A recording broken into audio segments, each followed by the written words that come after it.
I stood across the street and watched 200 people walk into a church to mourn me. My casket was closed. My photograph sat on an easel surrounded by white lilies. And I was very much alive, standing on the sidewalk in the cold, waiting for the right moment to walk through those doors. There is no ordinary way to describe what it feels like to watch your own funeral begin. I have tried, many times since that day, to find language large enough to hold it, and I have never quite managed. The closest I can come is this. It felt like standing outside my own body, watching a story about my life be told by people who had decided, for their own reasons, that the story needed me to be dead. I was wearing a plain gray coat that morning, the kind of coat that does not draw attention, because attention was the last thing I needed at that moment. Detective Renner stood on my left, Detective Ibarra stood on my right. Neither of them said much. There was nothing to say. We had spent 3 weeks building toward this morning, and now we were simply waiting for the signal that would tell us it was time to walk up those stone steps and through those heavy wooden doors.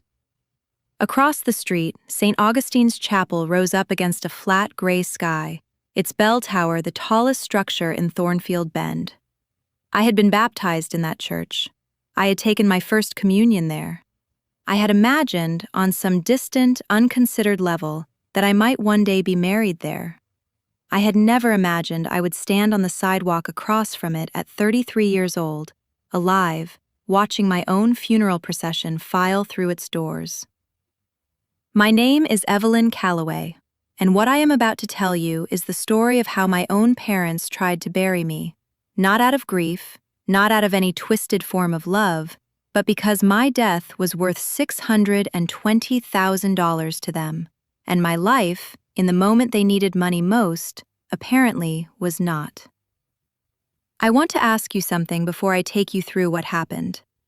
Have you ever had a moment where you understood, with total clarity, exactly how much you were worth to someone, and the number was not measured in love, but in dollars?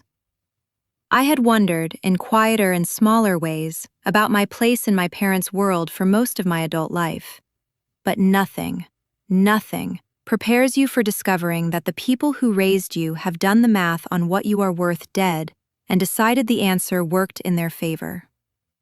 To understand how I ended up standing outside my own funeral, you need to understand the 8 months that came before it and the family that made it possible. My parents, Garrison and Phyllis Calloway, are well known in Thornfield Bend.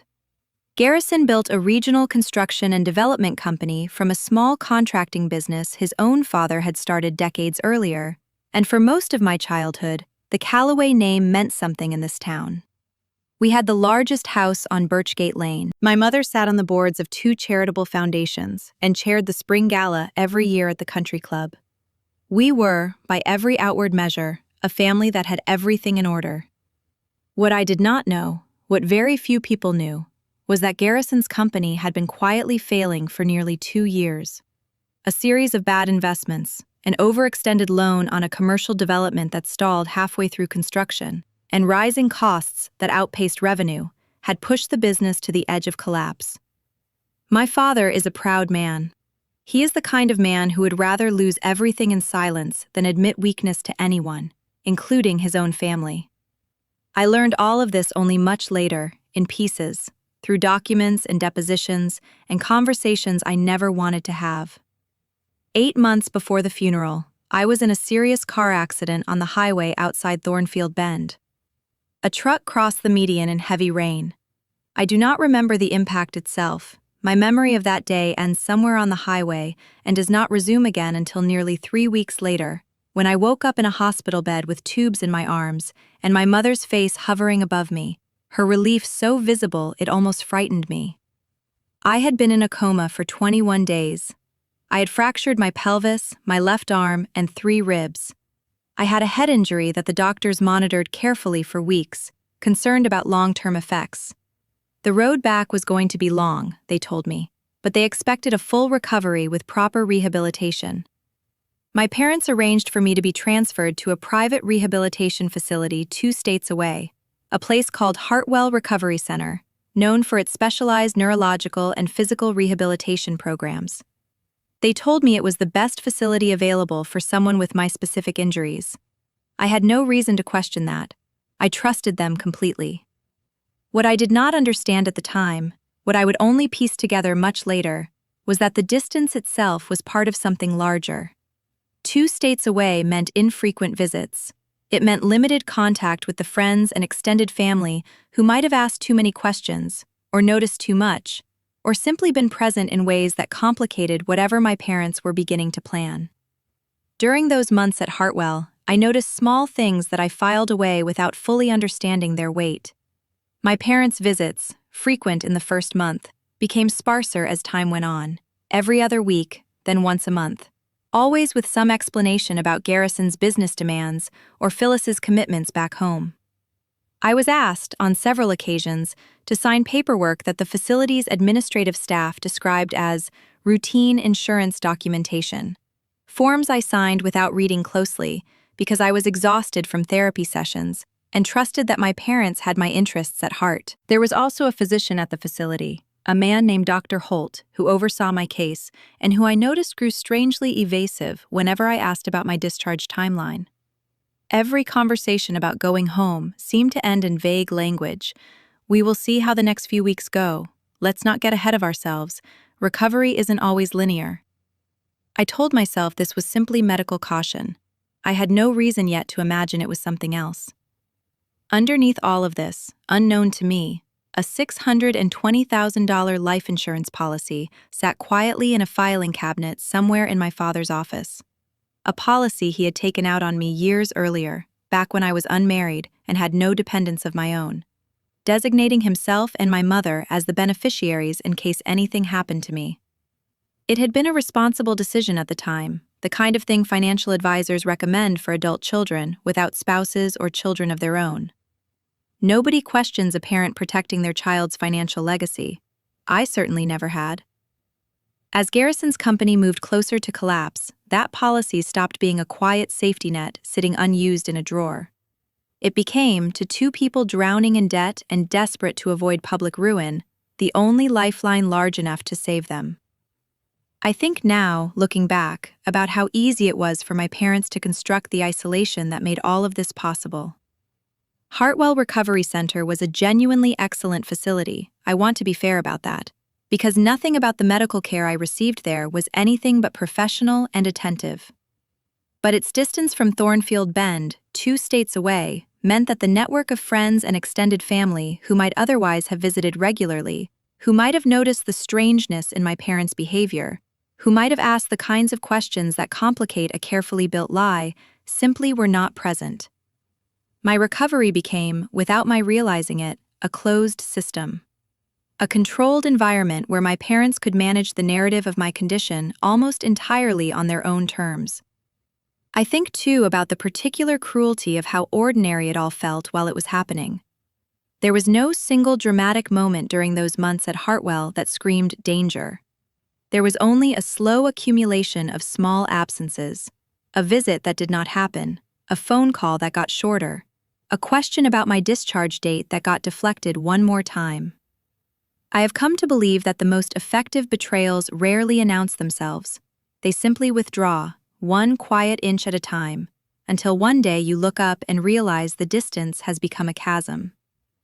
Her name was Odette Marchand, and she was one of the rehabilitation nurses assigned to my unit at Hartwell. She was in her early 40s, originally from a town several hours south, with the particular blend of warmth and bluntness that I came to rely on during the hardest weeks of my recovery. She was the one who sat with me during the physical therapy sessions that made me cry from frustration. She was the one who brought me a small radio when I mentioned I missed having music in my room. Over 5 months, she became something closer to family than the family who rarely visited. It was Odette who found the first thread of what was happening, not because she went looking for it, but because of an ordinary clerical mistake that, in retrospect, feels almost like fate intervening on my behalf. There was another patient at Hartwell, a woman named Constance Ridley, roughly my age, admitted around the same time as me for an unrelated neurological condition. Constance and I had crossed paths a few times in the facility's common areas, though we were not close. Tragically, Constance passed away in her sleep about 6 months into her stay, a complication from her underlying condition that the facility's medical team had been monitoring closely. Several weeks after Constance's death, a fax came through to the nurses' station, misrouted from the records department, intended for a different recipient entirely. Odette happened to be at the station when it printed. It was a copy of a death certificate processing form, and the name on it was mine. Evelyn Calloway. Date of death listed as the date Constance Ridley had actually passed away. Odette told me later that her first instinct was that it must be a simple clerical error, a records mix-up, an administrative mistake, the kind of thing that happens in large institutions more often than anyone likes to admit. She set the fax aside, intending to flag it to the records department the next morning. But something about it sat uneasily with her.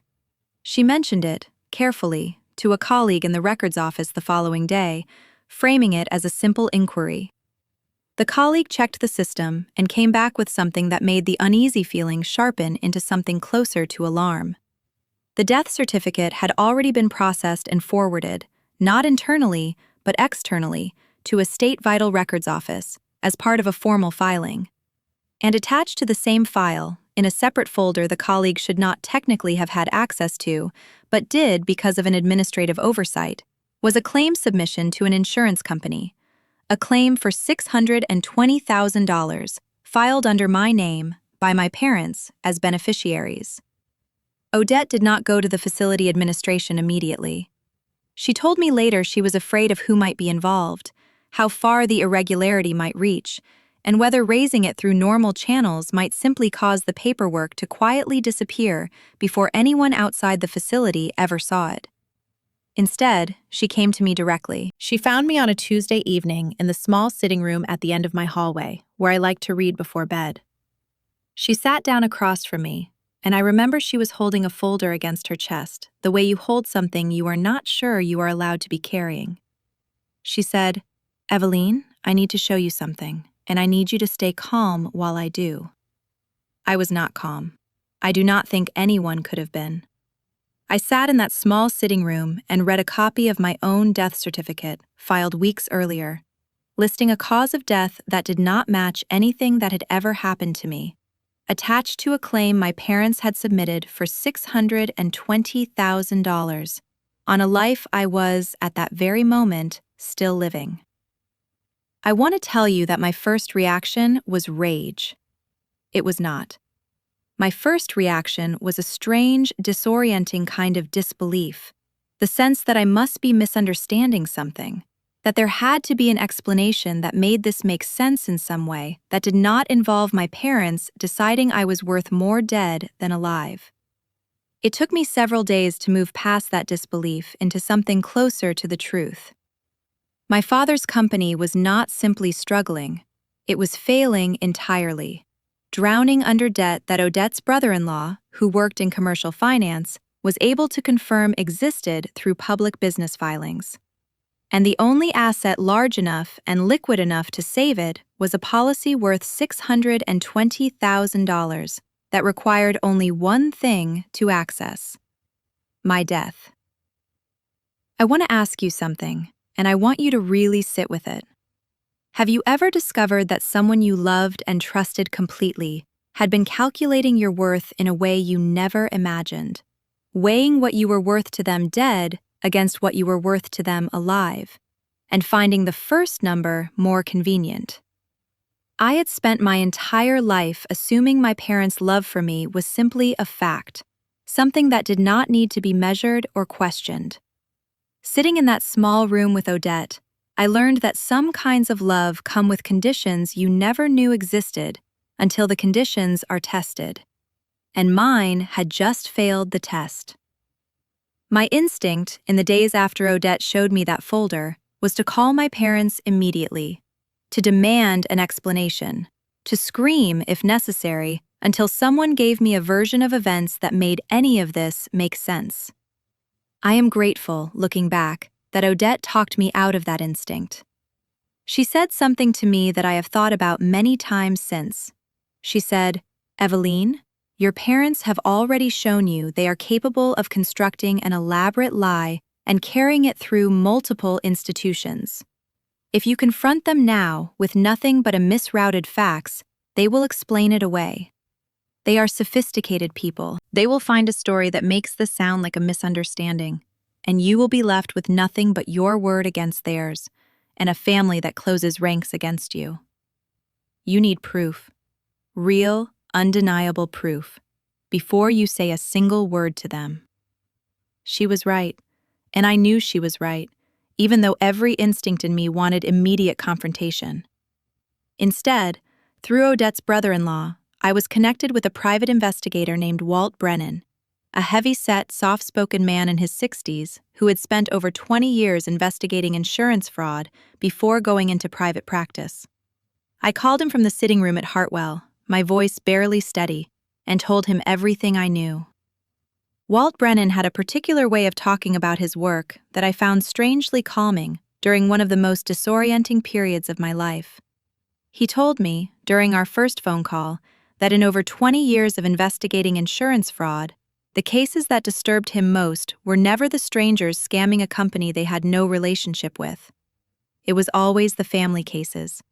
A spouse, a sibling, a parent. He said fraud between people who are supposed to love each other carries a particular weight that fraud between strangers never does, because it requires a willingness to look at someone you have known your entire life and decide that what you can take from their death matters more than what you have built with their life. He did not say this to alarm me further. He said it, I think, because he wanted me to understand that I was not foolish for trusting my parents until the moment trust became impossible. He said cases like this work precisely because the people committing them are counting on exactly that trust to keep functioning long enough for the fraud to complete itself. Walt took the case the same week. Over the following month, working quietly and carefully, he uncovered the full architecture of what my parents had built.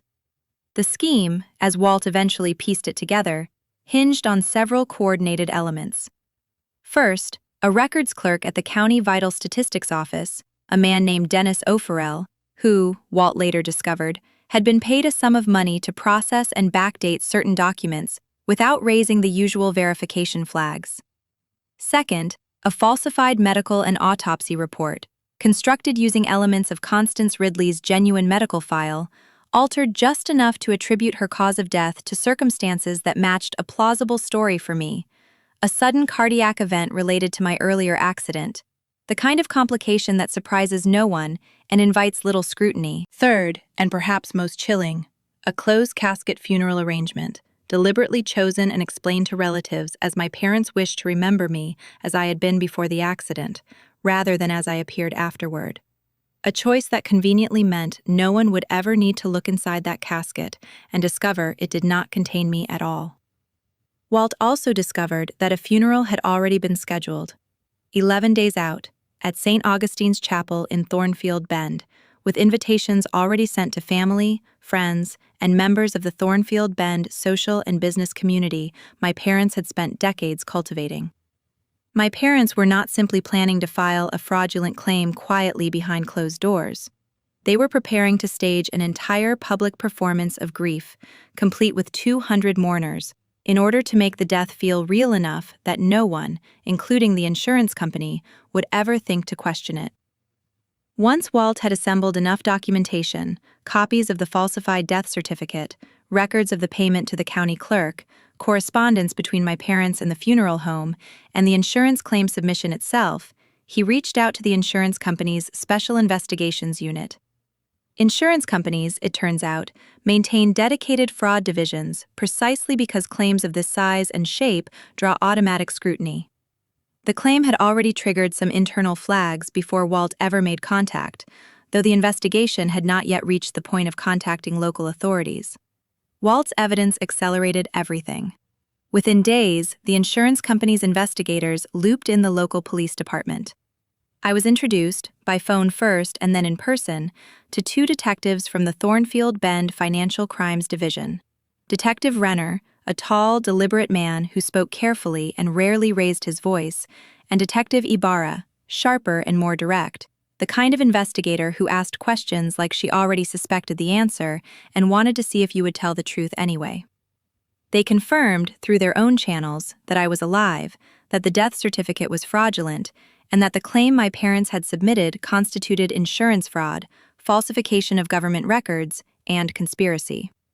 The legal framework for moving against my parents was solid, but Detective Renner posed a question to me that I had not expected, and that changed the entire shape of how this story ended. He asked whether I would be willing to let the funeral proceed as planned, to let my parents believe, right up until the final possible moment, that their plan had worked. He explained that doing so would allow them to capture, through a discreet recording device Walt could arrange to have placed inside the chapel, not just my parents' own incriminating statements, but those of anyone else who might be aware of the fraud and choosing to participate in or cover for it. A funeral, he explained, tends to be a place where people say things they would never put in writing. References to inheritance, to moving forward, to support that's coming. If any relatives or associates knew what my parents had done and were complicit in maintaining the lie, a funeral was very likely to draw that complicity out into the open, in their own words, on tape. I sat with that question for a long time before I answered it. It meant watching, or at least listening to, my own funeral unfold in real time. My father delivering a eulogy about a daughter he had declared dead for money. My mother performing grief she did not feel. Relatives repeating whatever fabricated story my parents had fed them about my final days. It meant sitting through that, deliberately, for the sake of building an airtight case. I said yes. It was, without question, one of the hardest decisions I have ever made. I want to ask you this. If you discovered that someone had done something this profound against you, would you have the patience to wait, to gather proof, to let the lie play out fully before stepping in to stop it?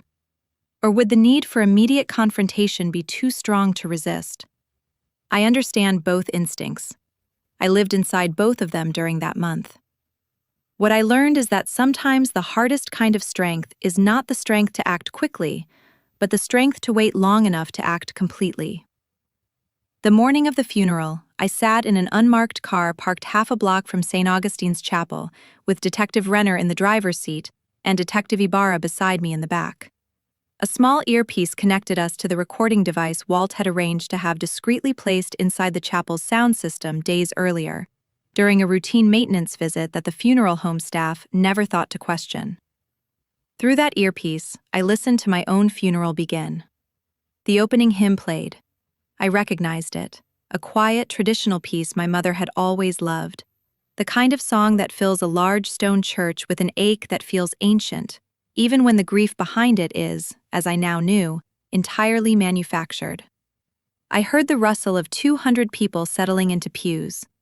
I heard the priest begin the opening rites, his voice solemn, unaware that the person whose soul he was commending to peace was sitting in a parked car 400 feet away, breathing, very much alive, hands clenched so tightly in her lap that her knuckles had gone white. And then I heard my father stand to deliver the eulogy. Garrison Calloway has always been a skilled public speaker. It is part of how he built his business, the ability to stand in front of a room and make people believe in him completely. He used that skill that morning to deliver a eulogy about me that was, in its language, genuinely moving. He spoke about my childhood, about a trip we had taken to the coast when I was 11, about how proud he had always been of the woman I had become. He spoke about the accident, about my courage during recovery, about how unfair it was that I had fought so hard to heal, only to be taken from this world too soon. I sat in that car and listened to my own father cry. Actual tears, by all accounts, audible in his voice, while describing the death of a daughter he knew, with total certainty, was alive. I do not have words for what that does to a person. I have tried many times since to explain it to people who ask, and the closest I can come is this. It is the specific horror of hearing love performed so convincingly that for a brief, disorienting moment, even you almost believe it. My mother's grief, when it came, was different, sharper, more theatrical. The particular performance of a woman who had spent decades understanding exactly how to be watched. Her sobs rose and fell with what I can only describe as precise timing. I had grown up watching my mother manage rooms. I recognized the management, even through an earpiece, even from 400 feet away. What broke something deeper in me were the relatives. An aunt I had always been close to stood and shared a story about visiting me at Hartwell, describing a tender, peaceful final conversation we had supposedly had about my hopes for the future. A conversation that had never happened, fed to her, I would later confirm, by my mother in the days before the funeral. A cousin spoke about my bravery in my final days, details that did not match anything in my actual recovery, clearly constructed to make the fiction feel real and specific enough to be believed. And then, near the closing portion of the service, came the statements Detective Renner and Detective Ibarra had been waiting for. My father, in a quieter moment near the end of his eulogy, said something about the family moving forward together, about how Evelyn would want them to be supported through what comes next, about honoring her by securing the family's future the way she always would have wanted. An uncle, during the reception line discussion, captured on the recording before the service formally began, was heard saying quietly to another relative that it was a blessing, in its own way, that the timing worked out before the bank came calling on Garrison's loans.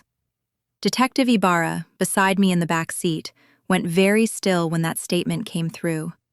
She looked at Detective Renner. Neither of them said anything, but I understood in that silence that we now had more than enough. The priest moved into the closing portion of the service, the final blessing, the commendation, the words that are meant to send a soul peacefully into whatever comes next. I heard him begin the closing prayer, and then Detective Renner turned to me in the back seat and said 4 words I will never forget. I sat for one more second in that car before reaching for the door handle. I thought, strangely, of a memory from childhood, being 6 or 7 years old, standing at the edge of a swimming pool at my grandmother's house, terrified of the water.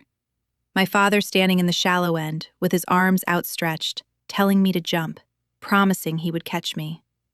I had jumped. He had caught me. I thought about that memory in the back of an unmarked police car outside my own funeral, and I understood, with a clarity that felt almost violent, that the man who had once promised to catch me had spent the last several months calculating what I was worth if he simply let me fall. He said, "Evelyn, it's time. I want to ask you something here, gently, because I think it matters.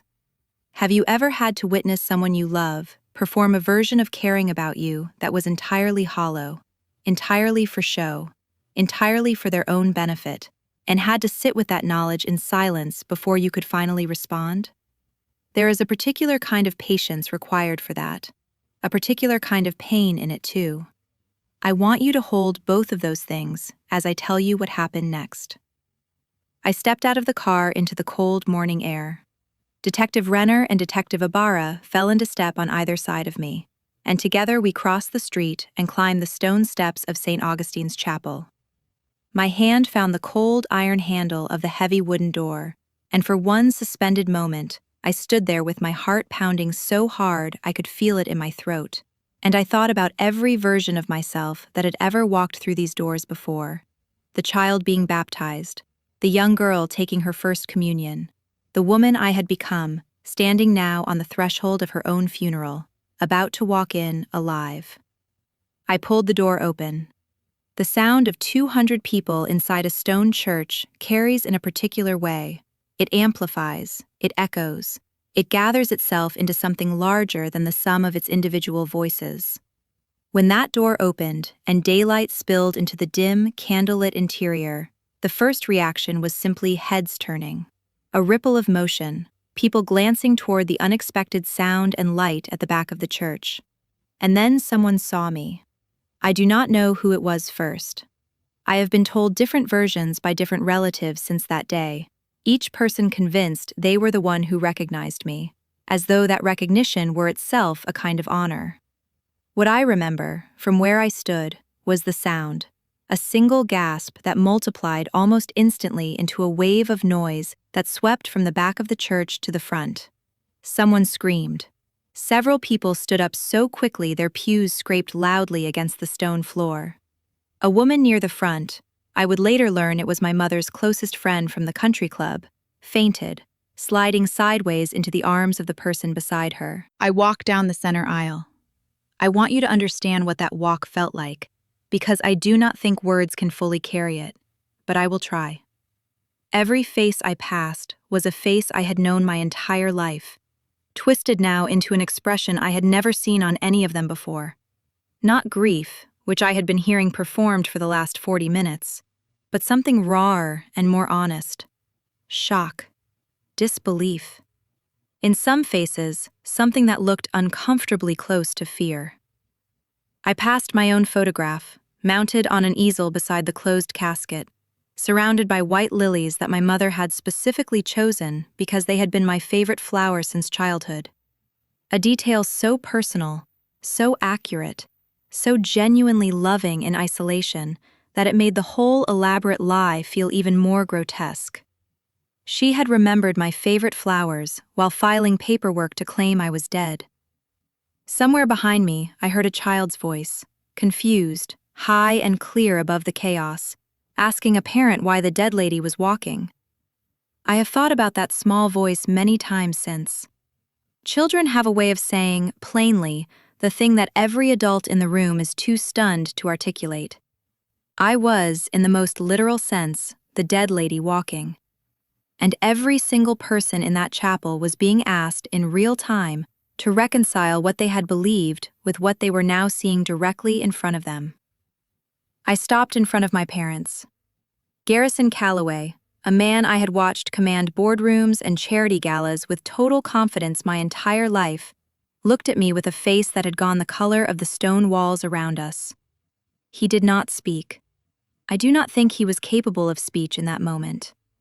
Whatever version of events he had rehearsed for every other contingency, he had clearly never rehearsed for this one. Phyllis began to cry, and I want to be very precise about this, because the distinction matters more than almost anything else in this story. These were not the calculated, theatrical sobs I had listened to through an earpiece 40 minutes earlier. These were different. These were the sounds of a woman watching her entire, carefully constructed performance collapse in front of 200 witnesses, understanding in real time that there was no story left to tell that anyone in that room would ever believe again. Behind me, I heard movement, chairs scraping, footsteps moving quickly toward the side exits. Detective Renner had warned me this might happen. The recording from inside the chapel had captured several relatives making statements that suggested foreknowledge of the fraud. Not just my parents, but at least 3 other family members who had clearly known the funeral was a fabrication and had chosen to participate anyway, performing grief for a death they knew was a lie, presumably because they expected some benefit from my parents' coming insurance windfall. Those relatives, hearing the chaos erupt and understanding instantly what my arrival meant, tried to leave. What happened next made half the room try to follow them. Not all of it conscious complicity, I would later learn, but pure panic. The herd instinct of 200 people realizing simultaneously that something had gone catastrophically wrong and wanting only to be somewhere else when it finished going wrong. But the doors they reached for were not unguarded. Additional officers, stationed outside every exit of St. Augustine's Chapel since early that morning, were waiting. I want to ask you something, and I want you to really imagine it. What would it feel like to walk down the aisle of your own funeral, alive, and look into the faces of people who had spent the last 40 minutes mourning a lie? To see, in that single moment, exactly who among the people you loved had known the truth and chosen silence anyway. I do not think anything fully prepares a person for that. I do not think anything should have to. Garrison and Phyllis Calloway were arrested inside St. Augustine's Chapel that morning, in front of the same 200 people who had gathered to mourn a death that never happened. The charges were substantial: insurance fraud, conspiracy to commit fraud, falsification of government records, and conspiracy to defraud an insurance company of $620,000. Dennis O'Farrell, the records clerk who had been paid to falsify and backdate my death certificate, was arrested separately within the week, along with a funeral home employee who had helped arrange the closed casket details that were specifically designed to prevent anyone from looking too closely at what was, or rather was not, inside that casket. There is a part of this story that I think about more than almost any other detail, and it concerns Constance Ridley, the woman whose genuine death had been used as raw material for my fraudulent one. Constance's family, it turned out, had never been properly informed of the full circumstances of how her medical records had been altered and used.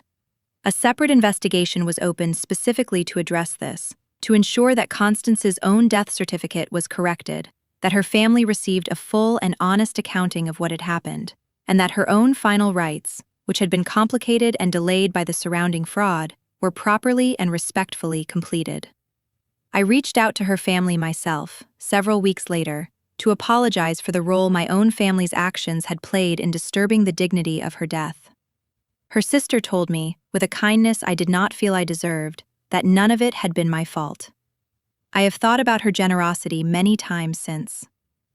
My life insurance claim was, of course, formally voided once the fraud was established. I cooperated fully with prosecutors throughout the months that followed, providing testimony about the months I had spent at Hartwell, about the documents I had been asked to sign without explanation, about the conversations with Odette that had first uncovered what was happening.